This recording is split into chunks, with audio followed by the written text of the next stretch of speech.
When you say e-commerce, people think you must import things from China, and you don't literally need to import things. I don't know when last I import things from China. The difference between e-commerce and normal commerce is just the E. We operate online and other people do it offline. E-commerce is actually a business that you can grow to a multi-billion dollar corporation. And if you're going into any industry, you look at it, how many billionaires do they have in that industry?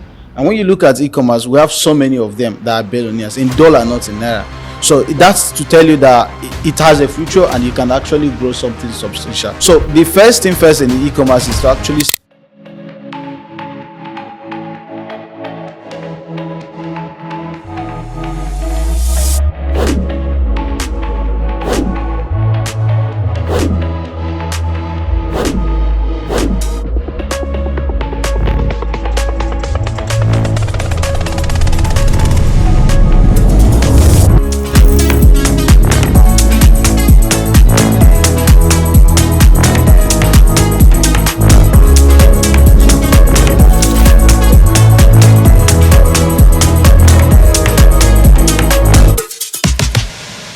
Welcome to the LIMBsimple Podcast. Today, the future of business is digital and e-commerce is a driving force. Globally, the e-commerce market was valued at $5.7 trillion in 2023, with a projection of soaring up to $8.1 trillion in 2026. In Africa, it is not different. The e-commerce market is valued at $19.8 billion, with a track to hitting $46 billion in 2025, this year.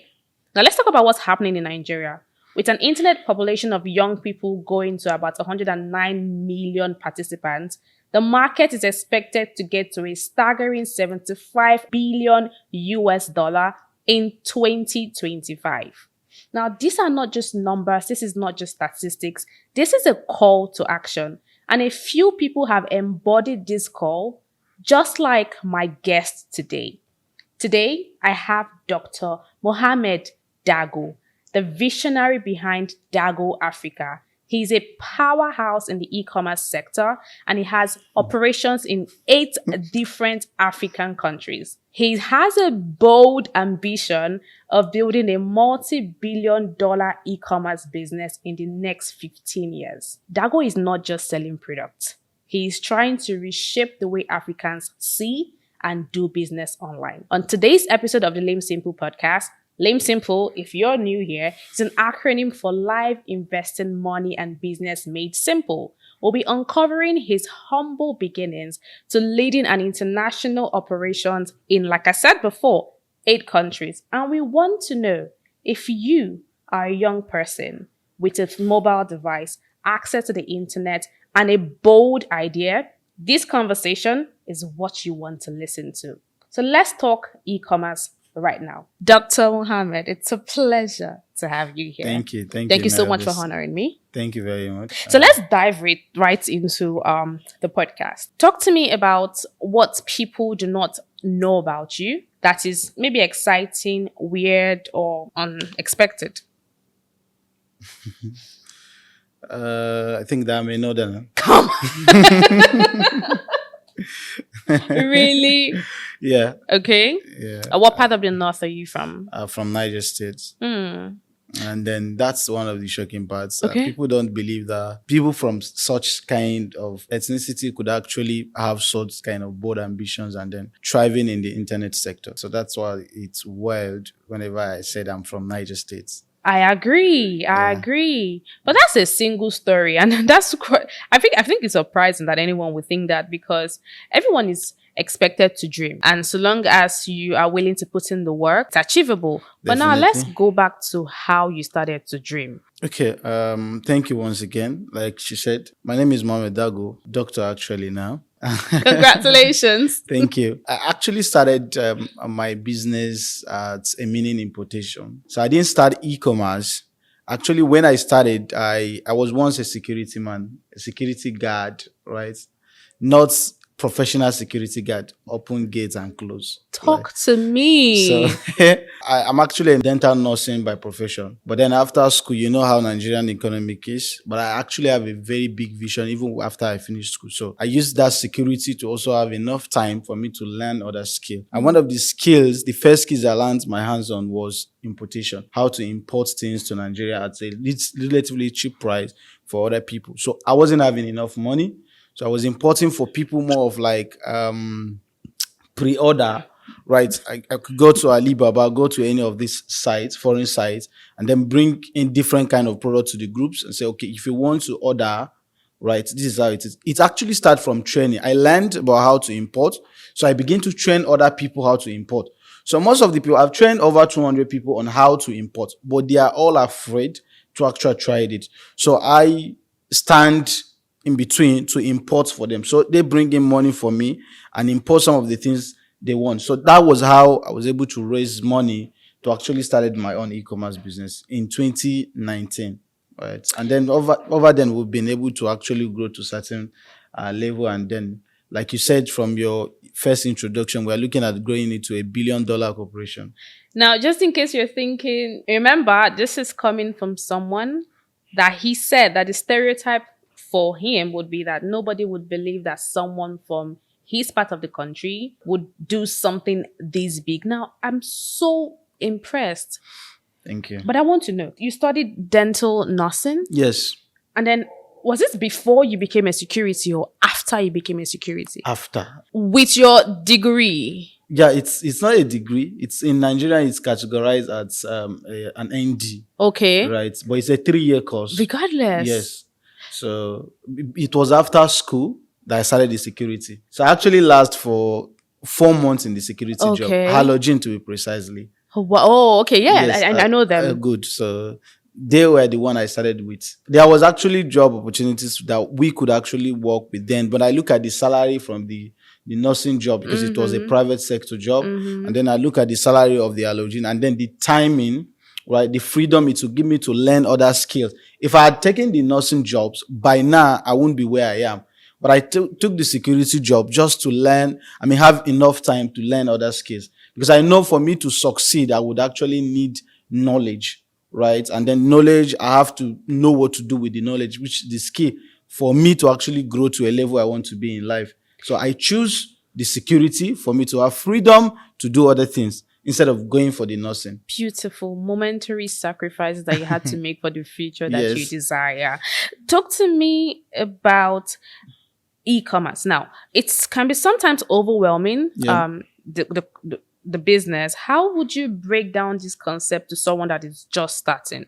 Okay. When we say e-commerce, and then why most of people don't succeed in the e-commerce is we look at it as an opportunity for us to actually raise money and start other businesses. E-commerce is actually a business that you can grow to a multi-billion-dollar corporation. And if you're going into any industry, you look at it, how many billionaires do they have in that industry? And when you look at e-commerce, we have so many of them that are billionaires in dollar, not in naira.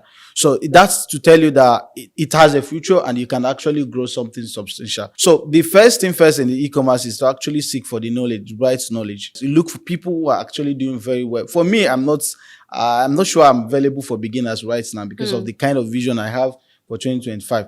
So look for knowledge, understand product research, understand funnel design, understand how to write copy, and then understand marketing, then sales. So you need, these are the foundations Basic you knowledge. need if you really want to succeed in the e-commerce. Do you understand? What you must not import things from China for you to operate e-commerce. You can actually buy things offline and then take it online. The difference between e-commerce and normal commerce is just the E. We operate online and other people do it offline. So it's normally business for you and you must not import because there is this misconception actually. When you say e-commerce, people think you must import things right from China and you don't literally need to import things. I don't know when last I import things from China and we are doing great numbers of sales month in, month out, daily actually. So get the knowledge first.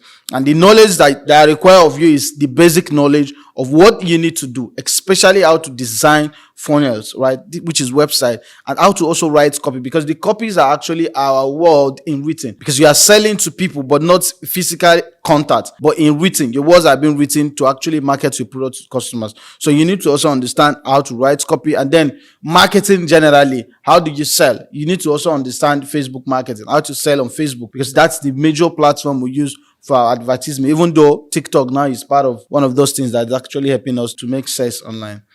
Right. Great. Now, you've mentioned a couple of things, but Yeah. there are a few things that I would like you to define for, the lay man listening to this. So let's start with, what is drop shipping? Right. Okay. Dropshipping is actually part of the e-commerce that you don't need to own the product yourself. Personally, you now can drop ship my product. And how do you drop ship? You go and do the marketing yourself. And when a customer requests to buy that product, you send the customer details to me for me to deliver and then send your returns to you. That's the simple terminology of dropshipping. You don't need to own the product. Right? You just have an agreement with either the manufacturer, right, or the producer of the product, and say, okay, I want to market this product. And whenever there is any request for sale, I send the customer's details to you, you deliver, and then give me my return. Now, the manufacturer will give you the selling price, and then you go and put your own price of how you sell it. Manufacturer could say, okay, this product costs $5, and then you could go out there and say, okay, you are selling this product for $15. Now, when people comes in and place order, or when people comes to request for that product, because that's the most time we use online, place order. When people make requests that I want this product, you send their detail to the manufacturer, and the manufacturer deliver the product, and they send your own returns for you. I mean, that sounds like a very interesting concept. But then part of me is thinking, how do you maintain trust in this? What are the chances that a customer doesn't choose to deal directly with the distributor or the manufacturer? What if the manufacturer does tell the client, like, oh, this is actually sold for $5, not $15? How do you handle that? Now, that should be also a negotiation an agreement between you and the manufacturer. A written one or a verbal one? Most time, I think manufacturers don't go against this. I've done it a couple of times before in Nigeria. I've done it in Ghana. I've done it in Kenya. And it's just one of those areas we actually begin the business from, when we don't have enough capital to actually deal with customers ourselves. So there should be agreement. And even without agreement, we've seen it happens over and over and over again. The manufacturers comes out, I can own a product now, comes to the public and say, okay, I want to list out this product for drop shippers. So if you want to drop ship, come and drop ship. Now, they don't have any business to do with the customers. They are honest. They will call the customer and say, okay, you place order for so product, and they deliver it, right? Take the payment. The ones that are payment, like ones that happen in the Taiwan countries, is customers actually pay first, not like Nigeria. In Nigeria, we use more of POD system, payments on delivery system, because of the trust issue we have in Africa. But in the other parts of the world, it's payment before delivery, prepaid. Customer pay first, and then you don't need to run out of funds, because you already have money for the customer. So you can keep investing that back to your ad, and then you keep getting new customers that your partner will deliver to, right? So if you take money from customer, how it happened in the other part of the world, if you take your money from customer, you give the share of manufacturer to him, right? If it's $5, you've taken $15 from customer, you give the manufacturer $5. And that $5 will actually encompasses the cost of the product, and then the delivery aspect of it, because that's a good part too. You should also remember that there are delivery charges that is involved, right? So the $5 will cost you both the product cost and the delivery cost. Then the $10, it's for you and your marketing. So that's how it's happened. So ideally, you're supposed to invest that $10 back into the business. Back into your ad, if you really want to grow the business. So talk to me now about conversion rate. How does that fluctuate? Does it depend on the value of the dollar to the naira? Conversion rate is actually the numbers of people who actually convert, who actually buy from you when they visit your site. If you have 100 people visit your site, the number of people who actually take that desired actions you want are the conversion rate. Let's say purchase, for example. Now, I'm running an ad and I want people to visit the website. If 100 people visit the site and 5 people buy, it means I have 5% conversion rate. Oh, right. Now we've been talking about products. Yes. Is it possible to do e-commerce of services? Very well. Talk to me about it. Yeah, very important. Very, very well. In fact, that's what some other people do. But one of the advices I give is, before you go into e-commerce services, right, you should actually have some high level of experience in the service you want to offer. The services could actually be maybe website design, it could be consulting, it could be mentorship, it could be graphic design, it could be ads, like running an ad for clients. So you can offer service actually as an e-commerce person. So there is service e-commerce and then there is product e-commerce. So if you want to do service, please, it's actually require of you to have a very, very wide range of experience, because we've seen over time that people want to offer certain services, and if when they come in, we realize that these people are not actually ready, or they are not the right kind of people to actually do a service e-commerce. So would service e-commerce then would be like people that do virtual assistant services or people that do Upwork services? No, okay. That's entirely different. Oh, wow. So yeah. The virtual assistant, it's a different thing from a service e-commerce. Okay. Service e-commerce is, e-commerce. Maybe probably have done it before. We have people, I have friends who does that now. They've done e-commerce, they know how it works, right? But now they leave the e-commerce because e-commerce actually come with a lot of other challenges. And that's why I said you must give it the attention it deserves. If not, you will not succeed. If you begin to look at it as a way of just making money and pull out, you will struggle to succeed. But if you take it as your business, you will succeed. Some persons who actually take it as a way of making money to invest in other business struggle with it. But now they have to now move into the other side of e-commerce, the service part of e-commerce, to offer the service to e-commerce vendors like us. Yeah. Interesting. Okay, now I understand you now. Now, what are the unique opportunities that you feel AI and improved technology would offer to e-commerce? I actually speak from experience. Most of the things I'm telling you here now are from the experience. I've been here since 2019, and I don't think if there's any single day in my life I've not talked or do something relates to e-commerce. Every single day of my life since 2019 till date. And when the new AI begins to actually come in, we've seen a lot of changes in the business and how it makes a lot of things, changes to the business, and how we now don't struggle to do some of the things we struggled to do before. Especially, let's go to copy. I can actually design a full sales funnel now. If for you to write a full sales page copy before, it will take you 3-4 days, right? Because you have to study customers, go on different sites to see what the customers are saying, their pain point, desire, and how you could actually tackle some of their objections. But now, with just a fingertip, 5 minutes, you have this full data you need, and then you just put things in your site, and it would actually do the job that would take you 3-4 days to do before. So I guess that it's for the benefit then of very, the business. very well. Yeah. And there are videos now too that you just need to write the script. Yeah, the prompt. Put it there. In fact, within 30 minutes, you will produce different kinds of video. Let's say ChatGPT, give it a prompt of what you want. They give you the script. Simple, take the script, maybe to 11 Lab, and get your audio. Put it out there. Put the same script on what's this other site. There's one site like that we used to. You put the script there and generate the kind of videos you want for you. Put the audio you generated from 11 Lab, and your video is ready. There you have it. You have a can video. Start making money. Within 10-20 minutes, you are done. And this is something that would take you for over 2-3 days before to come up with. Yeah. Now, would this not mean now that a lot of copywriters, I would say, would be out of business? If you just told me this and it's doable, then why would I want to hire a copywriter? Now, the problem is, and that's what we says, that the AI would actually take the job from people who don't update how to use AI. Do you understand? If you know how to use AI, AI will not take your job. Now, there are people that will still give these jobs to do, right? Because even when AI generates, for us, we actually try to make it human. Do you understand? Okay. There are certain editings we do to make it human. But even with this, it don't take you a lot of time. But if you don't know how to use AI, it's a problem. It's going to be a problem. So if you're a copywriter before now, there's still opportunity for you to do it faster. For me, I don't write copy again for my business. So we still give it to business services, businesses, even though ChatGPT can do it. But if after we generate the content from ChatGPT, I will need to also input some certain words, certain sentence to make it more human than just the AI version of it. Thank you. Now, let us get as practical as possible. All right. Someone listening to me now has approximately 500,000 naira to ₦1 million that they think they want to invest into e-commerce. Maybe not invest, but venture into e-commerce. Yeah. And let's pick dropshipping as the business model. What is the first thing you think that they should spend their money on? And if you were to give me a step-by-step guide on how to do that, how to go into spending that 1 million naira into e-commerce, what would you say they do? Like I usually say to people, e-commerce has given me opportunity to actually start exploring other businesses, and then I'm gradually becoming a strategist in business as well. Right. So first thing first, I would advise is knowledge. Okay. Get the right knowledge that's required of you to start a business.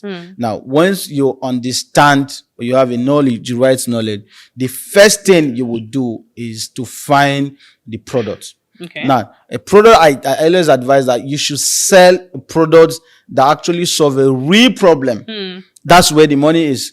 You could sell trending product, but it won't last for a long period of time. Trending product has their period that it's like the graph will go up and then within some few 3-4 months it comes down. Now, once the trend is no longer there, you will struggle to sell. So I always advise my student that sell product that solve a real problem. So your first step into e-commerce, first is knowledge.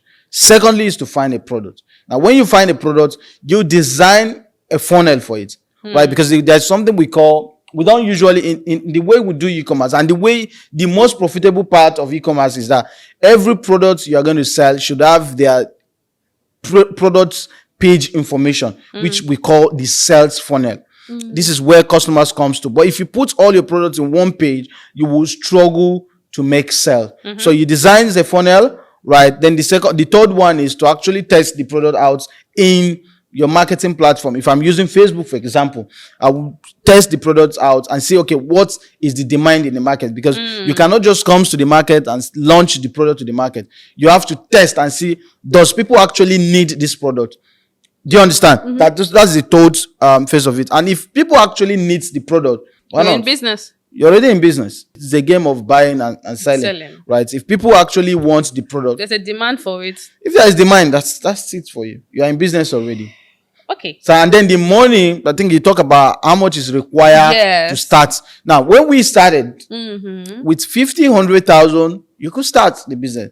But it's no longer like that, right? You need as minimum of 500,000 and above now. Okay. And then if we are starting with 500, you should not expect to start doing buga. It must take you some years, right? It must take you like a year to 2 years. Also, it depends on who is your mentor, who is guiding you and who is holding you by their hands. They are starting of my student who actually started with me last year, even though I'm not training again this year. That started from that humble beginning, and then now they are really doing buga. They are also flying business classes now. So it depends on who is your mentor. Okay. Let's talk. I mean, we just talked about put a price to the money that could be used for investment. Talk to me about pricing. How do you decide what your product should cost? Now, for instance, you're doing dropshipping. Yeah. And as you explained, dropshipping is talking to a manufacturer and saying, I'm going to market this product as my own. But then when I do get a client willing to buy, you would do the delivery and close off the sales on these products. Now, how do you estimate how much you should place exactly? It has a lot of different factors. Talk to me about it. One is the product cost, right? Then the second part of it is the cost of delivery. That's the transportation. Logistics. Your cost. That's the logistics. So that's if you are doing just drop shipping, right? But if you are importing, though I usually advise this now. If you are importing, the cost of buying the product and the cost of importing it to Nigeria should be added together as a cost of per product. Good. Okay. Right. You multiply that together and divide it into the numbers of the products you buy. That's the cost price of the product for you. Right. Then you add your logistic part of it. Now the logistic part could be somewhere around 5,000. I want us to use number right now. Yes, please. Now, let's say the cost of buying the product is 5,000 naira. And then the cost of delivery, let's say 4,000 naira. That's 9,000 already. Naira. Now, the cost of the marketing is going to be added to the product too. Because these are what we determine how much you should sell the product. You don't just bring out in the product and begin to sell any amount of money you want. It's been decided based on this factor. How much would it cost you to promote this product on Facebook? How much would it cost you to get one order, right? That's the conversion. How much would it cost you for a single conversion, right? And then when you get a conversion, how much does it cost you? Your cost per acquisition. There's two things. There's cost by conversion on Facebook, and then there is cost per acquisition. Now, it's not all the customers that place order that will actually take their product, because it's payments on delivery system we use in Nigeria. So not all the people that comes in that wants to buy. So the total amount of money you spent on ad, right? And then how many orders did you deliver? That will now determine the cost per acquisition. So if you are pricing your product, you use cost per acquisition.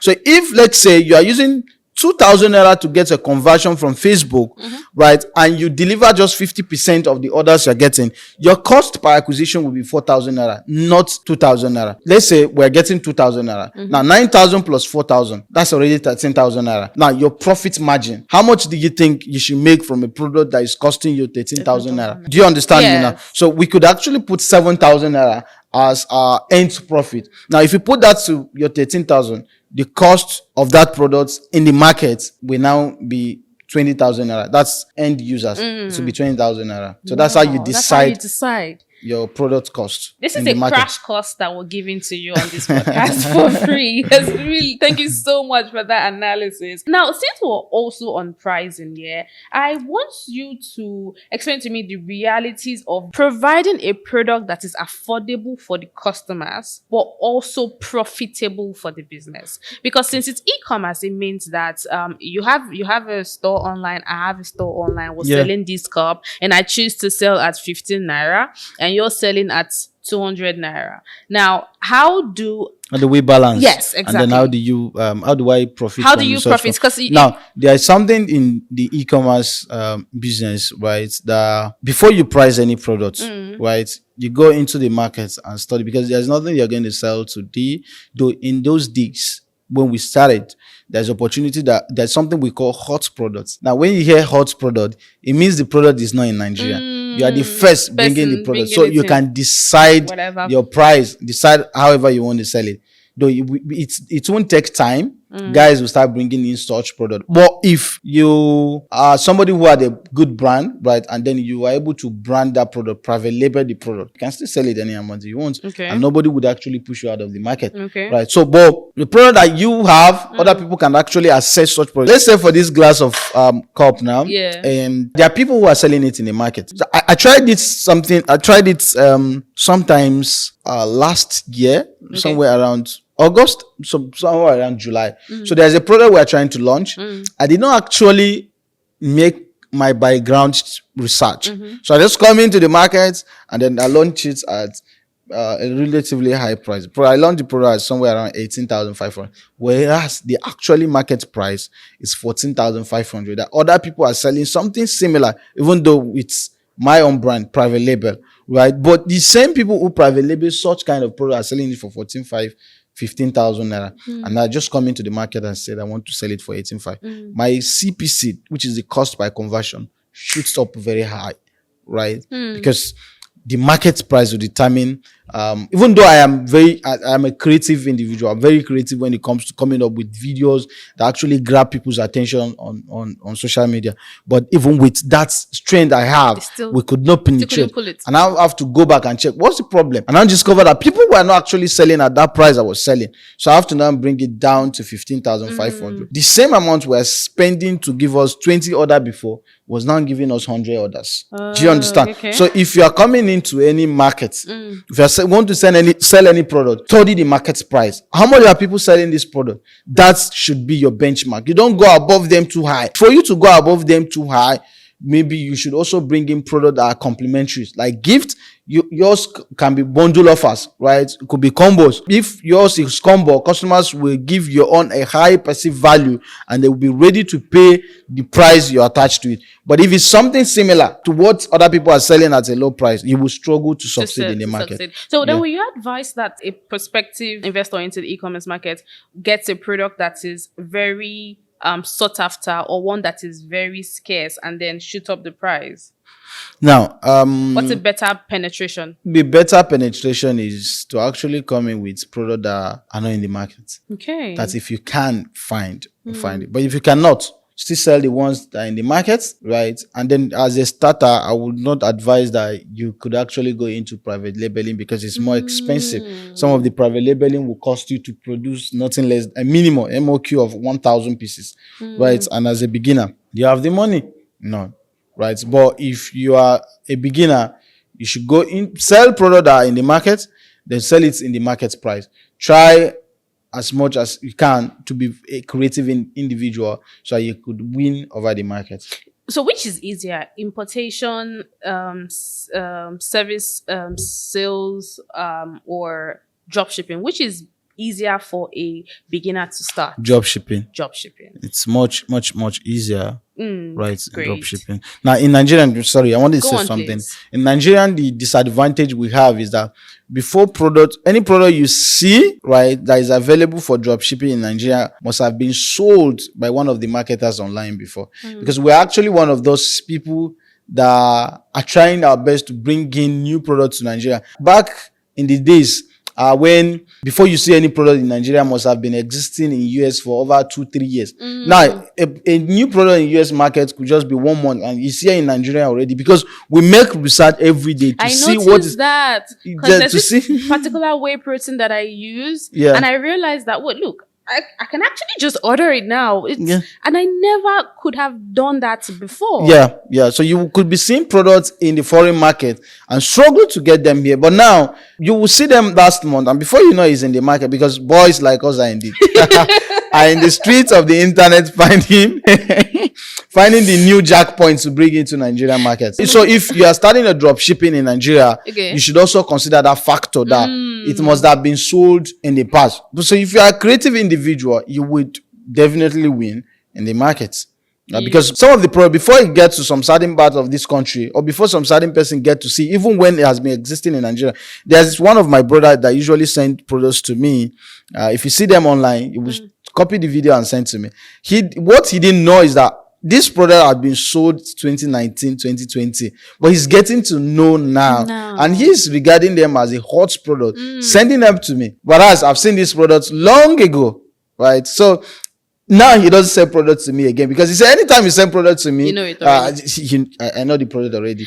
So what I want to ask now, you said there are boys like you that are hot on the internet and looking for the next big product. The question now is, if there are so many eager entrepreneurs like you, how then do you build your loyalty with your customers, since there are so many people that can go down the price so I get your point now. One thing with the Nigerian e-commerce business is because we are setting the standard right now.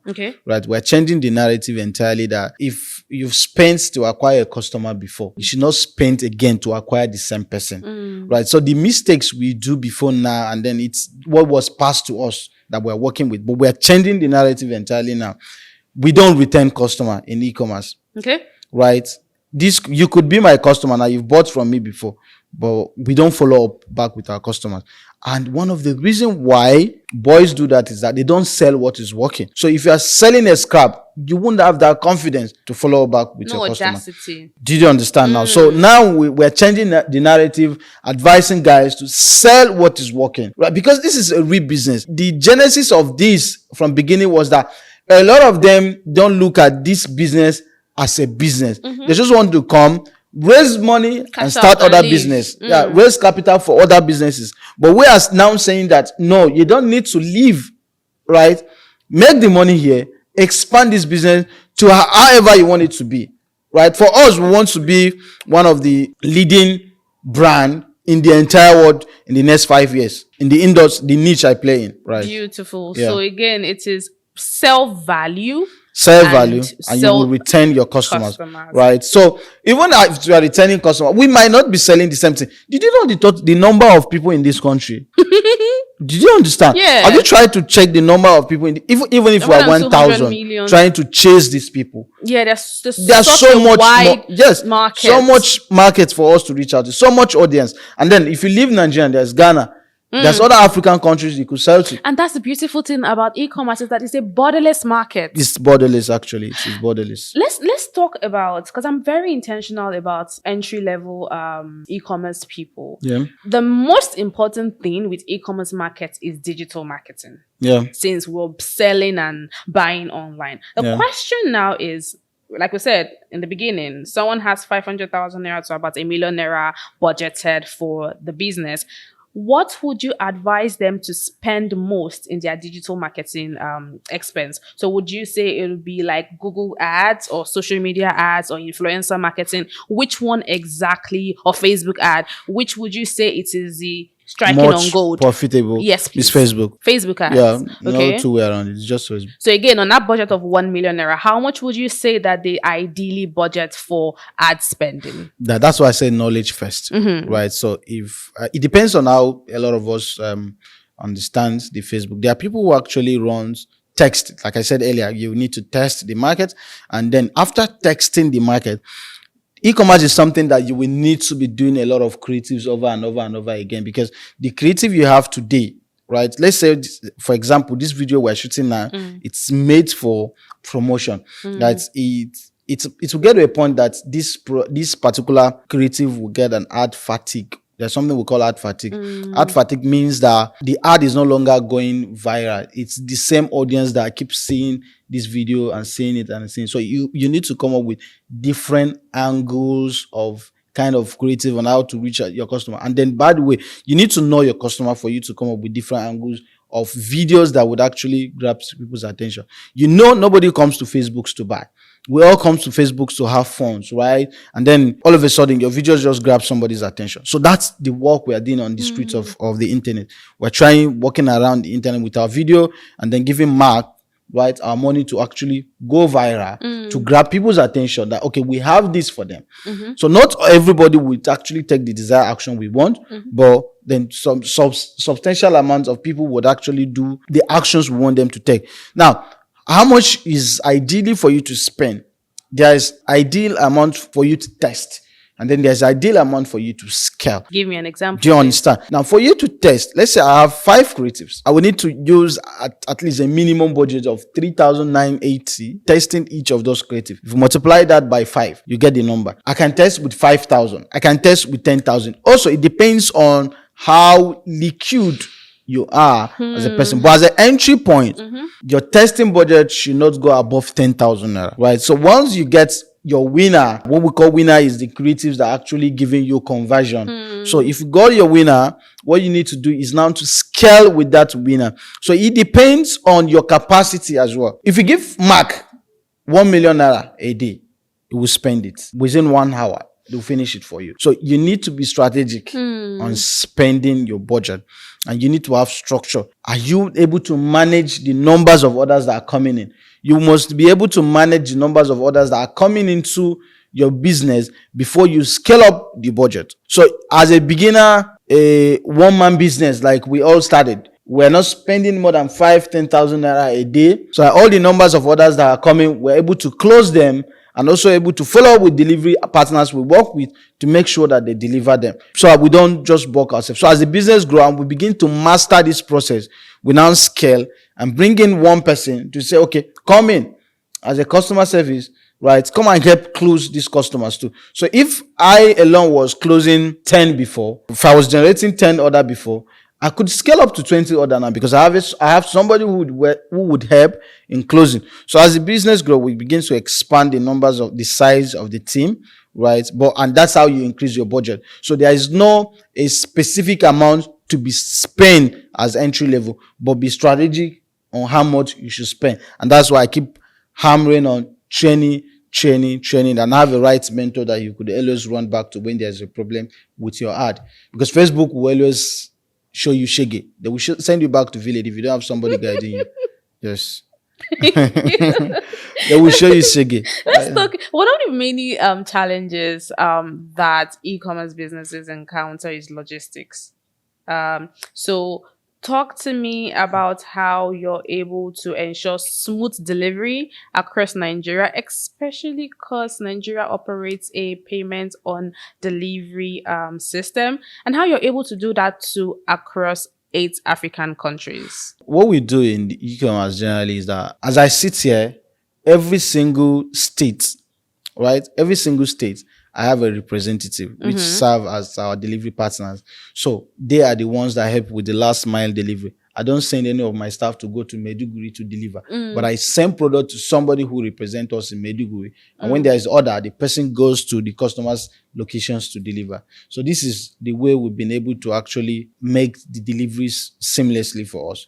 So it's just having people at the last mile. Every single state, including in Lagos here, we have over 6 people. Representatives. Yes, representatives that work with us. So, and these people actually charge based on the location, right? There's a certain amount they charge per every order they deliver. And by the way, if this broadcast is going to go viral, we are actually looking for personal delivery partners too. We're looking for personal delivery partners that will work with us, and it gives you opportunity to earn as high as 500k to 1 million naira a month. Right? That's part of another service, e-commerce service part, being a logistic partners with the e-commerce guy. Businesses. So what they do is when orders come, because the problem we're having is that we don't trust ourselves as Nigerian. So nobody is willing to pay you in advance, right? Especially when it's in Facebook. The only places we take payments before delivery prepaid are more like on Instagram. Instagram customers to some extent are ready to pay before you deliver. I order everything I pay for everything before I have it delivered. Good. Now, not all Nigerians are willing to do that. But even you, if you saw an ad on Facebook too, you will do the same. Payments on delivery. Even as you claim that you pay for everything on Instagram. Did you order things on Facebook? No, I don't. Good. So if you start ordering things on Facebook, you will do payments on delivery. Isn't that the internet users on Facebook are different mentally from those on Instagram? Yes. When you study the psychology of the that's people. it. And then one of the reason behind that, I think the vendors on the Instagram had set a standard that you must pay before we deliver. So everybody on Instagram now have that belief that, okay, if any vendor is on Instagram, they will not accept prepaid. I mean, postpaid. I never knew that people still do so postpaid. People do that. People do postpaid actually. Interesting. Right. So the vendors were have been able to actually crack that code, even though, right, this is another secret behind it. If you're a vendor on Instagram that do prepaid, and I'm a vendor on Facebook or even in the same Instagram that does postpaid, you'll make more money. I will do probably times 10 of what you are doing if we're having the same ad budget, times 10 of what you are doing. So the reason why you would do times 10 would be because people would trust you more than they would trust them. Yes. And the reason why you're able to do that is because you're working with trusted logistic partners. Now, these logistic partners, would they be logistic bike riders or? No, they are business owners as well. It's more like business to business, right? Okay. Yeah, it's more people set up these companies and also have their riders, but we don't deal with riders. We deal with the business owner direct. Okay. Right. So we have partners across different cities, and they stock our product actually. Oh, so like stockists. Yeah, to reduce the expenses of sending the products to them Across one by one. the So if it will cost me to send one product to Anambra right now, this is from Lagos, it cost me 3,000 to send just one unit of my product. I could actually put 20 of that product together and end up spending 5,000 naira for sending the same to the same Anambra. So instead of spending 3,000 per way bill, I'm spending literally maybe less than 100 naira per unit of product. Oh, interesting. Yeah, This is a good marketing strategy too. That's business issue should take up. Now, finally, I want us to talk about the future of e-commerce. What, as a guru in it and an expert in it, what trends do you see coming up in the recent time? What changes do you see that would happen in the e-commerce space, and how would you advise people in the space to position themselves to make the most money from it?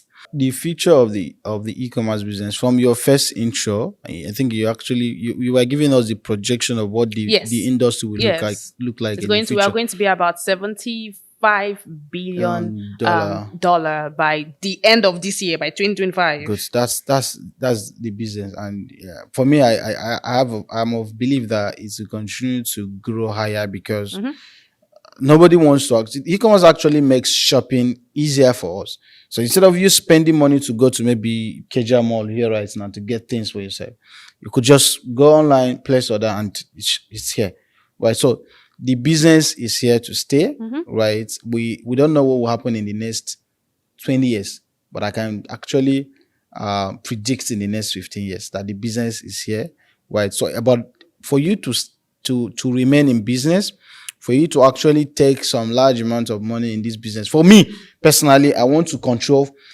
minimum 40% of the industry in the next 10 years. Across Africa? Across Africa. I want to control 40%. And that's why I work tirelessly, sleepless nights every day just to see how I can actually amass such number of the percentage of the industry. So you are speaking to a billionaire in dollar in future, and that's our goal. So for you to remain in this business, one of the best advice I would give is build a brand, right? Build a brand.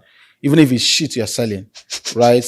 Let it be taxed to your name. That's what people should know you for, right? And sell quality products. Quality product. A lot of us, and it is the orientation that we are giving when we are coming in, right? Anything that is trending, we love to sell. We don't actually verify if this works.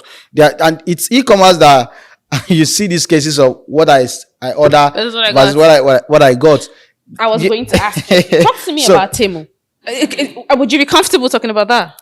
Of course, sure. Okay, great. Right. So, there's so much misrepresentation, I would want to assume, about the brand. Some people tell you that my boss said he ordered a product and it was supposed to be about this long and it was this small. Okay. But then I have a colleague that ordered 4 different shoes and they came out so beautifully. Now, how would you advise people using the internet? Is the problem with the brand itself or the problem is with the users? It's the user. It's simple as that. Okay. It's not the brand. The problem we have as a country or as a continent is that we don't read. Right? And that's why you see people will order this and got this. If you actually read the sentimental, the sizes they of what you are placing order. You. Yes, it's there on the side, but we don't read. We just get carried away with those. There are flashy videos on Facebook. Like I said, the work of us marketers is to grab attention, right? So those flashy videos just come. You're excited that, oh, these things can be this cheap. And you just rush into the site, place order without verifying if it's actually that size or if the quality, if probably the quality. Now, not the one they are showing you on Facebook or Instagram, whatever you saw their ad, they actually have it, right? But there are lower versions of it. Now, what they do is that anytime they're marketing, they put the lowest price out there just to grab the attention because that's their strategy. That's their marketing strategy. Their own marketing strategy is that they are coming in to sell things direct from China to people. Now, things that you will see on Amazon for probably maybe $25, Temu is here to sell for you for $3, right? Because most of the people that put these things on Amazon are drop shipper and people who do private labeling and definitely will put their profit. But now Temu is telling you we are bringing to you directly from manufacturer, so it's not going through any other third party, right? No other profit addition, right? Just to see that they crash down the Amazon market, right? So the problem is not Temu. The problem is us, the user, that we don't read before we place order. Now, would you say now that Temu in itself is going to affect e-commerce businesses in Nigeria? That for those that actually import, if you don't private label, Temu is going to actually affect us in the future. But then, what exactly do I need a label for if it's the same product? Are you talking about the e-commerce? Or you're talking of? Are you talking about the business owner, or you're talking about users? The business. I'm talking as a user. As a user. I want this cup. Now, there is a way I will present my private label products to you. This same glass, right, is the same with what is on the Temu. But the way I will package it, marketing, I'll make it different. Marketing. Right? I'll make it different, and then you look at my own as something unique and then more of quality compared to the Temu. So it's more of how you package it. It's in your marketing. I know that you're very particular and passionate about mentoring. Are you actively taking in any mentorship situation right now? For beginners, no. But for people who are already in business, Okay, right, looking to scale. Yeah, people who are scaling. I actually did a conference in Abuja last year. All right. And yeah, the conference was more about people trying to scale their business to 9-figure monthly. Okay. Right. And I'm passionate about seeing how business owner who are already into the business can scale. But the beginners, I usually send them to friends who offer beginners course, because it will take a lot of time from me. For you. Yes, time consuming, and I'm looking at scaling my business, so that's some good numbers. So thank you so much, Dr. Dago. You're welcome, it's been so insightful having this conversation. If there's anything we're going to take out from here, it's that practically, if you want to go into the e-commerce space, a couple of things that you want to do. You want to first off get your knowledge, get the market's knowledge, understand the industry so well, find the right product, find that product that is either too much in demand or too not in demand at all, and maybe there's a scarcity of it, and then create the market. Design a sales funnel and then test the product on your marketing platform to ensure that there is a demand for it. And when you do all of this, put it up for sale. Now, another thing that I personally take from this is this. The world is shopping online, and it would only get bigger. And every product, every service, every solution has a digital storefront already for it right now. The real question is, with all of this potential, with the numbers that we have to hit in projections at 75 billion US dollar for 2025, what input are you going to be making in the e-commerce space? How much of this space are you willing to take up? Remember, e-commerce is borderless. There's so much potential. There's so much money to be made. And it's really not mindful of how old you are or, what your financial situation is. Get the knowledge, practicalize the knowledge, and get money making already. Now, if you found this conversation helpful, would like for you to share this video to other people, would like for you to also spread the word. And if they are looking to gain more knowledge about e-commerce from you, where would they find you? On Facebook, Mohammed Dago. On Instagram, it's MD Dago. And then on TikTok, it's still MD Dago. That's where you could find me. Facebook, Instagram, and TikTok. Thank you so much. Like I said, the future is online. What part of it would you take up? The last I would like to add to is mentorship. Very, very important, right? Pay for mentorship, especially for people who are doing so well already. I said I'm not too ready for beginners, but if you could find somebody who is actually taking beginners, pay for their services, and you will learn a lot, because these are people you will always go back to when there is trouble. I can tell you, e-commerce, it's not easy. Let's be honest with ourselves. It's not as easy as we're explaining it right now. No. It's not easy as we're saying like A, B, C, D. There are a lot of difficulties you face. In fact, it has to do with a lot of emotions as well, right? Because Facebook will deal with you, right? The delivery partners we are saying as well will deal with you. Customers will deal with you. There are customers who will place order, and when you call them, they will tell you, bring it. Immediately, the logistic people call. That's when their grandmother will swallow shovel, right? Somebody who you talk to now, in the next 10 minutes is already in London, right? So these are a lot of other challenges that comes with it, and you will learn to control your emotions if you look at starting business in e-commerce, because, man, you could find your other account sometimes 500,000.